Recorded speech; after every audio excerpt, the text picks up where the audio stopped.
समस्ते फेरी आसतु सब छात्र छात्री माने एवं शांति श्रृंखला किभली भाव में फेरी आसो माननीय मुख्यमंत्री अपील करिसेंती एवं किट कर्तृपक्षर जो भली भाव में छात्र छात्री मान व्यवहार ये एक निंदनीय घटना। कारण छात्र छात्री माने हेले आम देशर भविष्य एभली असंवेदनशीलता तांको प्रति शोभनीय नुह।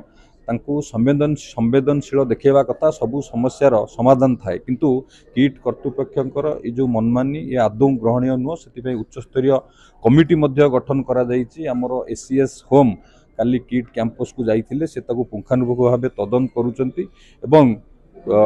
तदंत पुंखानुपुंख कलापर निश्चित भाव में दृढ़ कार्यानुष्ठान ग्रहण करा।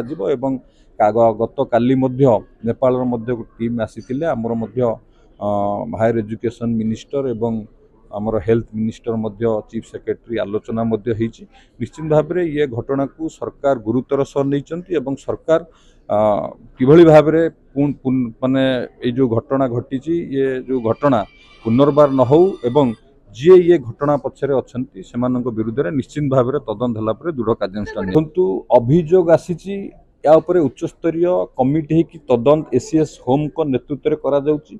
जो जो अभियोग आसूची निश्चित भाव में तदंत हम ये सरकार लोकंकर सरकार ये सरकार रे कौन प्रकार दुर्नीति को बर्दाश्त करा नहीं। निश्चित भाव में तदंत पर जहाँ तदंतर रिपोर्ट आसो से अनुसार कार्यानुष्ठान निया।